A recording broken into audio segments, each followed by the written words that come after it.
안중 6월. 네, 헬마우스 임경빈 작가와 함께합니다. 어서 오세요. 안녕하세요. 네, 일주일이 빨리 돌아오죠. 그러니까요. 네, 자 오늘도 자 뼈를 한번 발라봐야죠. 네. 제가 사실 이제 우리 JB의 이 평화를 알리는 알람 같은 존재잖아요. 금요일이면 왜요? 이제 왜? 퇴근하실 수 있으니까. 아, 그래서 주말을 향해서. 아, 예, 예. 인생사가 그렇게 심플하면 얼마나 좋을까. 알겠습니다. 다음 네. 주 준비하라는 알람으로 도처의 지뢰밭이거든요. 도처에. 네. 자, 첫 번째 소식 가볼까요? 첫 번째 소식.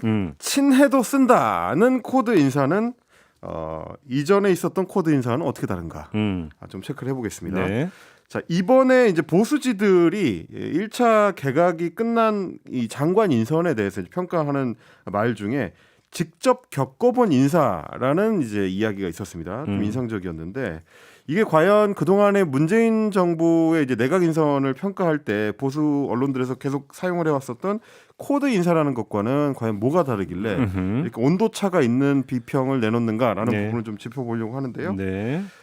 당선인 측의 이제 말을 그대로 받아 옮기거나 야당 대변인의 논평만 이제 형식적으로 말미에 달아놓는 정도로 그치는 그 비평 기사들이 많았습니다. 네. 제일 인상적이었던 게 이제 동아일보의 기사인데 제목이 친해도 똑똑하면 쓴다라고 이렇게 따옴표를 달아놨습니다. 인용으로. 그렇습니다. 이게 이제 윤 당선인 측에 이제 인용을 한 건데 예. 조금 내용을 보시면 윤 당선인은 실력과 전문성이 뒷받침된 인사라면 친분이 인선에 작용한 것 아니냐는 비판도 감수하겠다는 의지를 보였다고 한다. 윤 당선인 측 핵심 관계자는 당선인이 평소에 친한 사람이라고 일부러 배제하면 안 된다. 친하더라도 똑똑하면 쓰는 거다라고 말했다라고 전했습니다. 네. 이 얘기를 이제 비슷하게 다른 기사들도 많이 좀 인용을 했는데 연합뉴스 같은 경우도 윤 인선 코드는 직접 겪어본 인사라고 따옴표를 달아서 역시 제목을 했는데 네. 여기서도 마찬가지로 윤석열 정부 초대 내각 진용이 대부분 윤곽을 드러냈다. 윤 당선인의 인선 코드는 직접 겪어본 인사로 요약된다. 그러면서 윤 당선인 측 관계자는 똑같이 윤 당선인이 같이 일해본 사람, 잘 아는 사람 중에 정말 실력 있고 유능한 사람만 발탁하려는 성격이 강하다라고 네. 말했습니다. 그러면서 30대 장관이 많이 나오게 될 것이라던 윤 당선인의 약속이 실현되지 못한 데 대해서 집권 초반 국민께 안정감을 주고자 했기 때문이다. 네. 라고 말했다고 전했습니다. 네.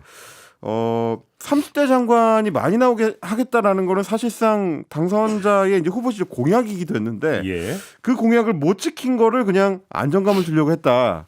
이런 식으로 넘어갈 수 있는지도 잘 모르겠고요. 그리고 같이 일해본 사람 혹은 잘 아는 사람이 코드 인사라는 단어와 얼마나 다른가 사실상 같은 얘기 아닌가. 네. 뭐 이런 이제 생각이 좀 드는 기사들이었습니다. 그런데 이거가 이제 문재인 정부 때하고 이중잣대다 이런 얘기인가요? 저는 그 얘기를 좀 하고 싶었는데요. 네. 그래서 뭐 이 기사 검색을 할 때 이제 기간을 적용해가지고 몇 개 이제 키워드로 좀 뽑아서 검색을 해봤더니 예. 논조가 굉장히 온도차가 크더라라는 거는 좀 알 수가 있었습니다. 어떻게요? 자, 제가 앞서 소개해드렸던 이제 동아일보를 이제 동아일보와 비교해 보기 위해서 예. 2017년 6월로 가봤습니다. 네. 정권 출범하고 직후죠. 한 달 정도 됐을 때인데 제목부터가 대통령의 인사수첩을 벌여라라고 되어 있습니다. 뭐 인사수첩에는 이제 보통 본인이 눈 여겨 봐뒀던 인사들의 이름이 올라가 있을 텐데, 예. 뭐 이제 인선을 하는 과정은 기본적으로 여기서부터 출발하는 건 똑같으니까 이게 과연 윤석열 당선인과 어떤 차이가 있는지 모르겠다라는 부분부터 일단 시작을 하고요. 네. 기사 내용도 보시면 대통령이 인사수첩을 토대로 측근이나 평소 안면이 있는 전문가를 참모로 쓰면 이심전심 효과로 국정 효율이 올라가는 측면이 있다. 하지만 이러면 내각이 대선 캠프와 별 차이가 없게 되고 대통령의 국정 수행 능력을 극대화하기가 어렵다라고 했습니다. 그런데 대선 캠프와 별 차이가 없다라는 거는 지금 윤석열 이 당선자의 1차 내각 명단에 대해서 똑같이 적용되는 얘기거든요. 네. 인수위 출신이거나 과거 본인과 이제 친분이 깊었던 인사들 중심으로 기용을 하고 있다. 이런 얘기이기 때문에 네. 비슷한 상황에 대해서 다른 온도차로 이제 비평을 한다라는 거는 좀 피하기 어려운 이런 예. 얘기일 것 같습니다. 예. 동아일보의 그 비슷한 시점, 뭐 다른 시점에 이제 제목들도 마찬가지인데 몇 개 뽑아보면 2018년 8월에 나온 동아일보의 기사 같은 경우는 문재인 당대표 때 당직자들 장관만 3명째라고 하면서 좀 이제 비판적으로 접근하는 기사인데 이 당대표 때 당직자들이라는 말이 윤석열 당선인한테 적용을 하면 같이 일해본 사람이라는 말 아니겠습니까? 같은 얘기인데 다른 온조차 요거 한번 볼 수 있을 것 같고요. 2018년 9월에 나온 김순덕 칼럼 같은 경우는 좀 더 강렬한 제목을 뽑았습니다. 네. 헌법재판소까지 코드 인사, 촛불 잔치는 끝났다. 이렇게 얘기했습니다. 네. 이 코드 인사라는 게 기본적으로 이제 친한 사람 혹은 뭐 기조가 비슷한 사람이라는 의미인데 역시 논조가 좀 다르고요. 2021년 1월까지도 같은 논조가 유지가 됩니다. 황희, 권칠승, 친문, 부엉이 모임 출신 여 내부에서조차 전문성 떨어져 이렇게 적고 있습니다. 뭐 헌법재판소는 독립기관이니까 모르겠고, 근데 내각으로 한정해서 그 이야기를 하면 저는 코드 인사가 저는 개인적으로 돼야 된다고 생각하는 사람이거든요. 근데 사실 코드 인사를 하기 위해서 정권을 잡는 거잖아요. 아니 그러니까 이제 그 내각의 장관들이라고 하는 사람들이 대통령의 국정 철학과 국정 지향을 실천에 옮기는 사람들이잖아요. 그렇죠. 그러니까 당연히 대통령하고 코드가 맞아야 되는 거 아닌가요? 상반되는 사람이 맡으면 엇박자가 나겠죠, 이제. 그러니까 코드가 안 맞는 사람을 쓰면 안 되는 거죠. 그렇죠. 그렇기 때문에 나하고 코드가 맞는가 안 맞는가를 확인하기 위해서는 내가 겪어본 게 가장 정확하겠죠. 그렇죠. 그러니까 친한 사람을 쓰는 거는 저는 뭐라고 할 수 없다고 생각을 해요. 저는 여기까지는 저는 옛날부터 이전 정부 때부터 만약에 제가 이제 그 발언할 기회가 있으면 저는 항상 이걸 주장을 해왔던 사람이기 때문에 대통령과 코드가 맞는 사람을 쓴다고 욕하면 그건 말이 안 되는 거다라고 저는 개인적으로 생각해요. 그렇죠. 그래서 똑똑하면 쓰는 거다. 저는 그 얘기 할 수 있다고 생각해요. 윤석열 당선인이 그 말 할 수 있다. 그렇죠. 그래서 친하다고 안 쓰는 게 아니라 오히려 친하면 내가 그 사람이 쑥쑥들이 알고 오히려 내가 먼저 검증을 한 거니까 쓸 수 더 확신을 갖고 쓸 수 있는 거겠죠. 하지만 그러면 여기는 조건이 하나 있는 거죠. 대신 검증을 똑바로 해라. 그 말씀을 드린 거예요. 그렇죠. 능력만 보지 말고 그러면 도덕성이나 이런 문제도 당연히 그러면 검증을 해야 되는 거죠. 근데 나하고 친해라고 하는 게 강조가 되다 보면 이것이 일정하게 직접적이든 간접적이든 인사 검증 과정에 영향을 미쳐서 만약에 인사 검증이 소홀해져 버리면 다른 데서 문제가 발생한다라는 거죠. 예를 들어서 지금 정호영 보건복지부 장관 후보자 같은 경우 40년직이라는 거 아닌가요? 맞습니다. 그죠? 엄청 친한 거죠. 네. 쓸 수 있죠. 그래서 지금 불거지고 있는 문제가 뭔가요? 그러니까 복지 분야에서의 어떤 전문성이 뭐가 있느냐, 혹은 연금 개혁 같은 전문적인 분야에 대해서 자신의 이제 역량을 펼칠 수 있는 만큼 준비가 돼 있느냐, 뭐 그런 이런 거 부분이겠죠. 말고 예를 들어서 지금 그 두 자녀의 경북대 의대 지금 편입학 문제부터 해가지고 의혹이 불거지고 있잖아요. 네네네. 그다음에 어떤 농경지를 사들였는데 농사는 안 지었다는 의혹도 나왔잖아요. 그 도덕성 문제가 있을 거고. 그렇죠. 그러니까 오히려 친할수록 더 엄격한 잣대를 들이대서 여러 가지를 검증을 해야 되는데 이것이 오히려 부실해져 버리면은 문제가 발생한다라는 거죠. 오히려 맞습니다. 이 점을 봐야 되는 거 아닌가요? 그러니까 이제 우리 언론들도 사실 이제 그 부분에 초점을 맞춰서 이 검증을 해야 되는데 윤석열 당선자의 이제 내각에 대해서 이제 평가를 할 때는 그렇게 지금 말씀하신 JB께서 말씀하신 딱 그 부분에 초점을 맞춰서 할 수 있는 인사다. 다만 이제 검증은 철저해야 된다. 이런 식으로 가는 어떻게 보면 정석 보도를 하다가 그러니까 지금 오늘 헬마가 지금 그 제기한 것처럼 문재인 정부 때는 왜 코드냐고 욕하다가 맞습니다. 여기서 이거는 이중잣대고 이중잣대입니다. 이건 뭐 더 얘기할 것도 없고 그러니까 저희가 사실 이제 그런 얘기를 할 때 많이 얘기하는 게 미국 사례랑 많이 비교를 하는데 미국 같은 경우는 뭐 케네디 대통령 때는 동생이 법무부 장관에 기용이 되기도 했을 정도니까 그렇죠. 뭐 클린턴 대통령 아니, 같은 경우도 뭐 아칸소 갱이라고 해가지고 이제 얼마 전에 출신. 그 트럼프 저기 사위를 갖다가 저기 100억 원을 드리고 했잖아요. 그렇습니다. 수석 저기로 드리기도 했었죠.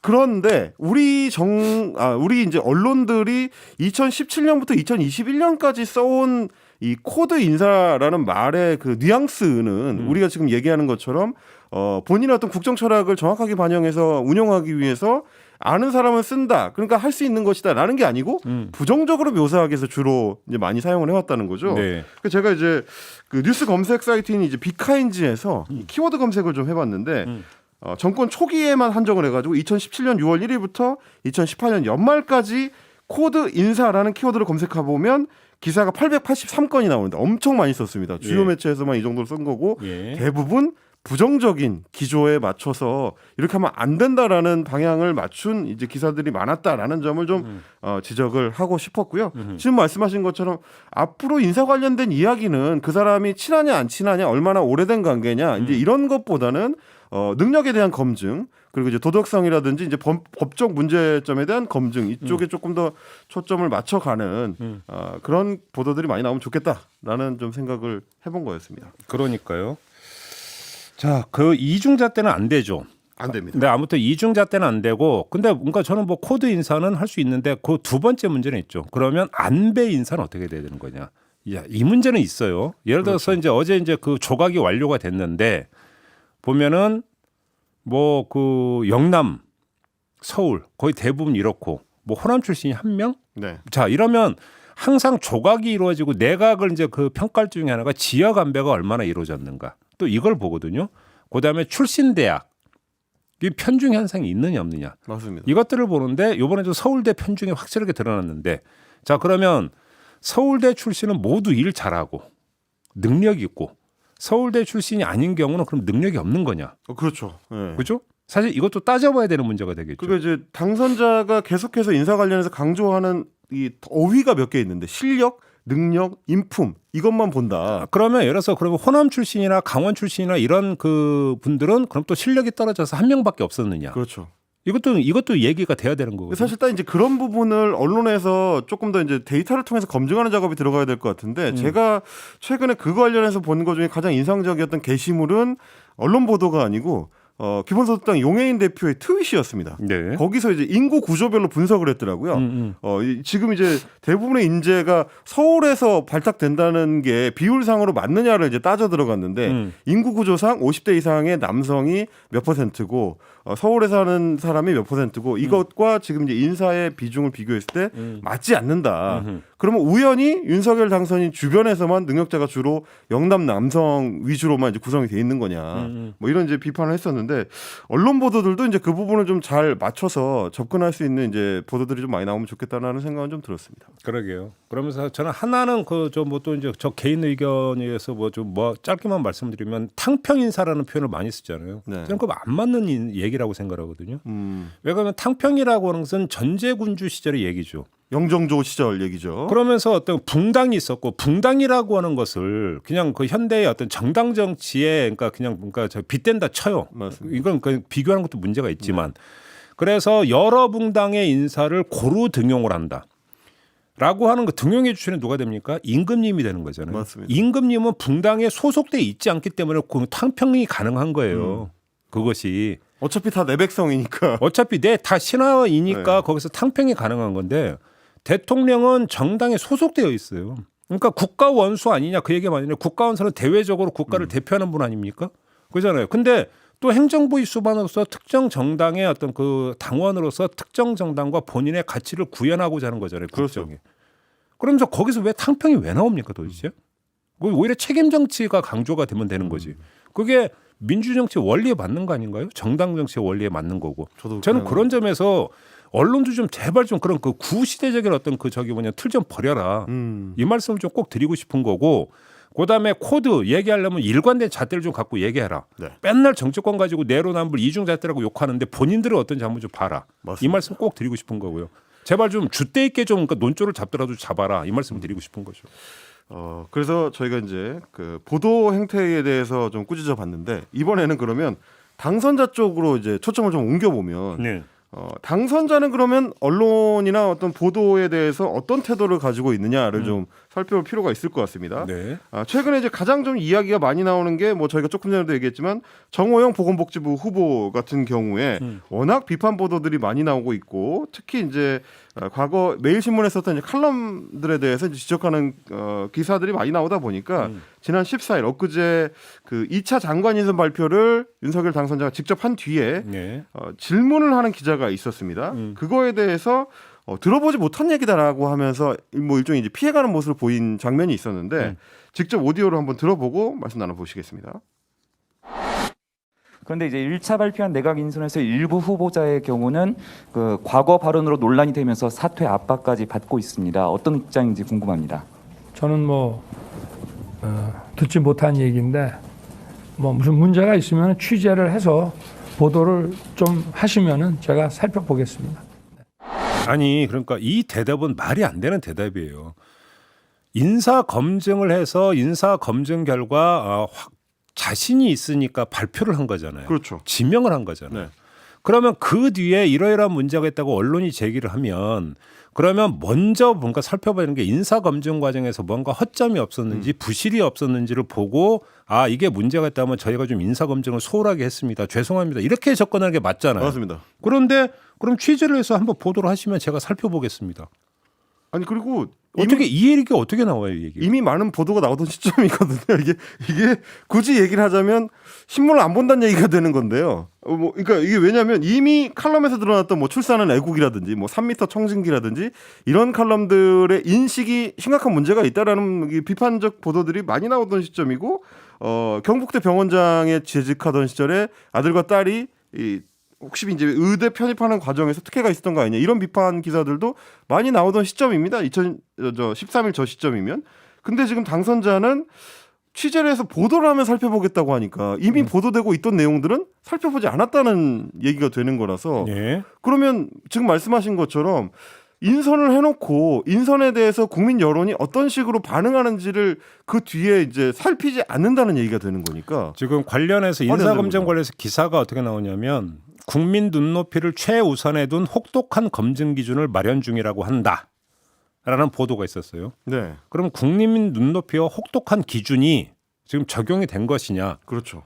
그다음에 그렇게 이제 애당초 인사 검증에 대해서 이런 식으로 접근을 했다면 지금 윤석열 당선인의 이런 지금 기자 질문에 대한 대답이 나올 수 있는 거냐? 이건 뭐 더 얘기할 것도 없는 거잖아요. 그죠? 저는 사실 그게 너무 궁금하더라고요. 아니 이미 보도가 많이 되고 있는데 보도를 하시면 살펴보겠습니다라는 얘기는 보도되고 있다는 사실을 모르거나 혹은 보도에서 지적되고 있는 걸 동의 못 한다거나.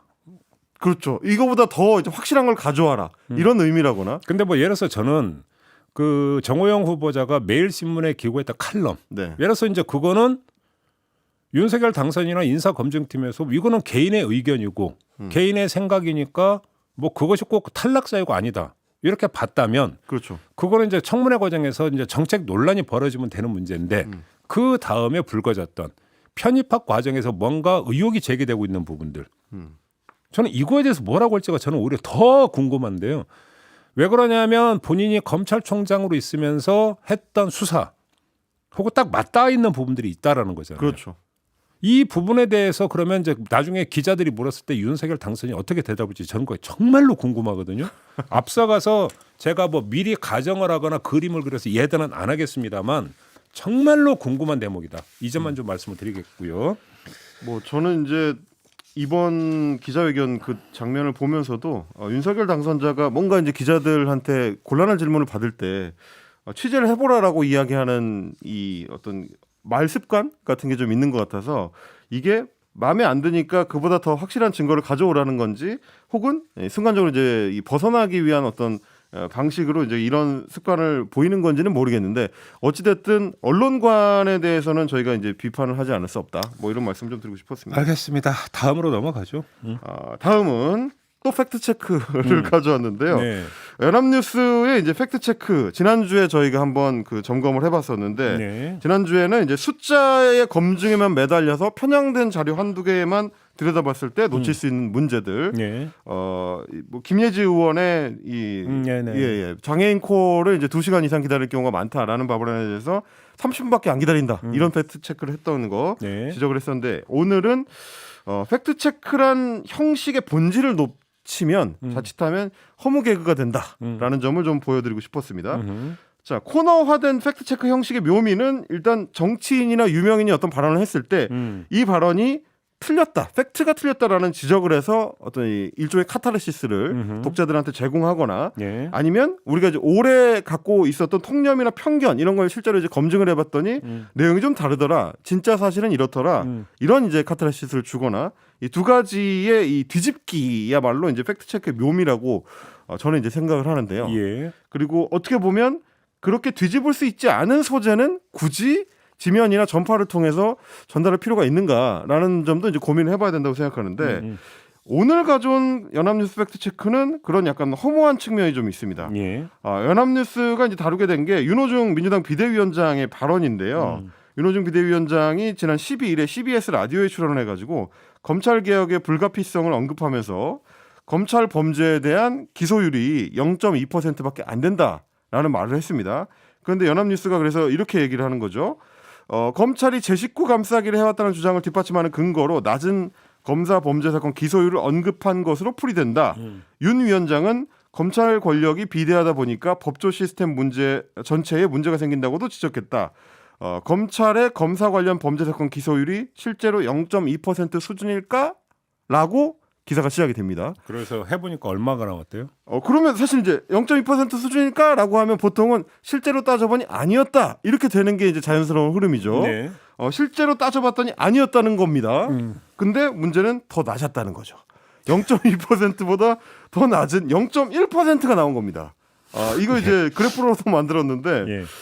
검사 공무원의 범죄 접수 및 처리 현황이라는 자료를 이 바탕으로 이제 봤더니 검사에 대한 이제 범죄 사건 기소율 0.1%, 전체 형사 사건 기소율이 30%인 거와 비교하면 비교가 안 되는 수준으로 아주 낮은 수준이더라. 그래서 아무튼 그렇게 팩트 체크를 해서 내린 결론이 뭐예요?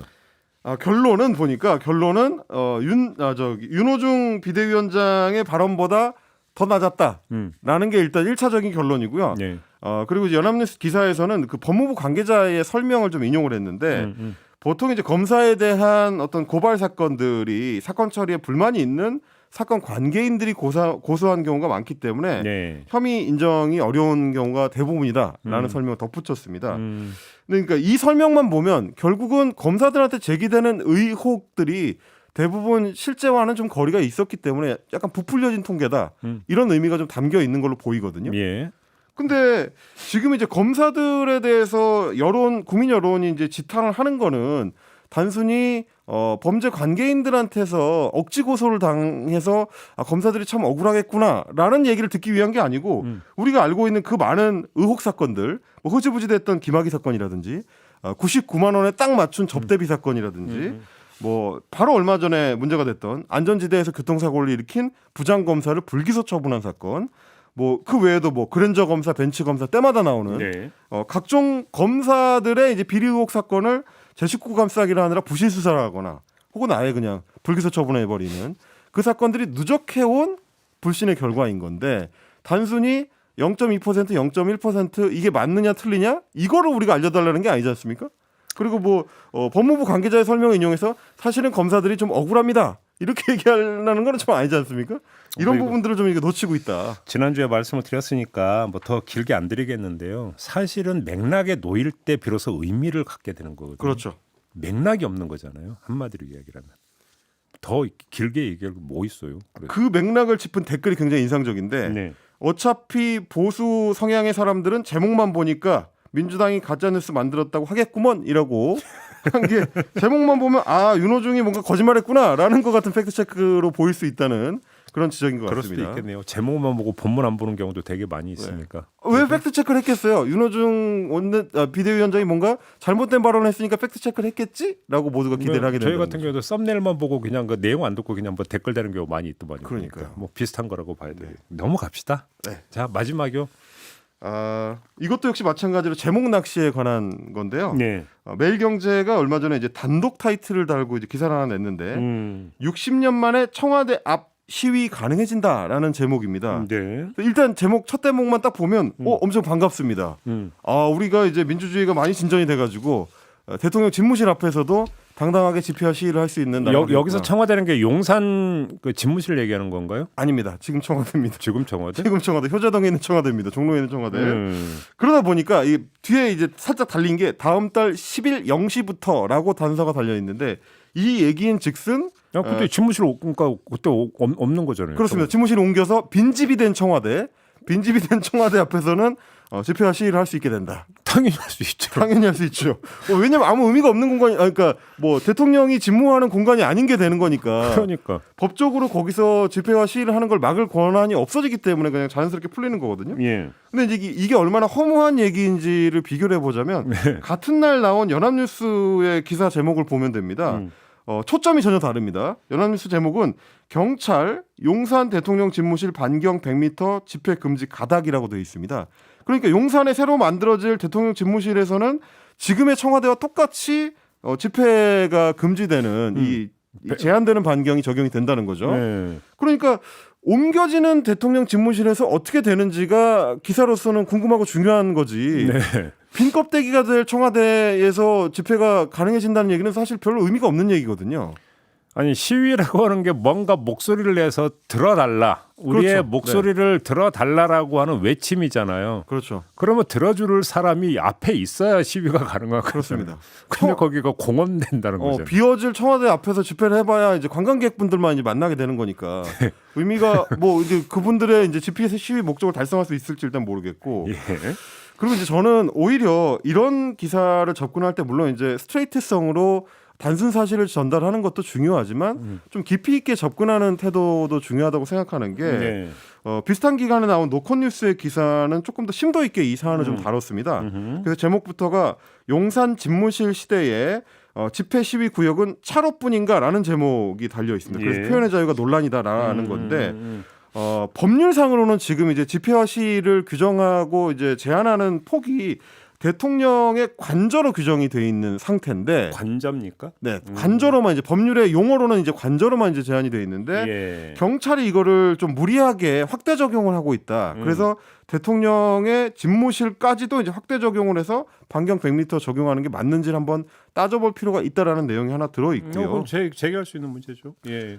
그리고 이제 또 하나는 용산으로 집무실을 옮겨가게 되면 주변 환경들을 고려했을 때 실제로 집회를 열 수 있는 공간이 북서쪽에 이제 한강대로를 접하고 있는 그 차도밖에 없게 된다. 이런 부분을 지적을 하면서 이렇게 되면 실질적으로는 집회 자유를 완전 제한하는 셈이 되지 않겠느냐. 이제 이 부분을 좀 짚으면서 시민들의 어떤 표현의 자유를 어떻게 이제 접근해야 될지 이제 고민해봐야 된다. 이런 얘기가 좀 들어 있었습니다. 네, 청와대와 원장 집회 시에 가능해진다. 네. 웃고 넘어갑시다. 자유롭게 하실 수 있게 된다는 얘기였습니다. 그냥 웃고 넘어가도 되죠? 네, 제목 달 때 좀 낚시 좀 그만했으면 좋겠다는 생각이 좀 많이 듭니다. 이렇게 안 해도 많이 보진 않긴 하지만 좀 안타깝긴 하네요. 이제 뭐 많이 여름에. 보겠죠, 뭘. 예. 네. 자, 이렇게 마무리하죠. 헬머스 수고하셨습니다. 고맙습니다. 네, 저도 함께 물러가고요. 내일은 주말판이죠. 토닥토담이 방송됩니다. 함께 해주시기 부탁드리면서 물러가겠습니다. 고맙습니다. 감사합니다.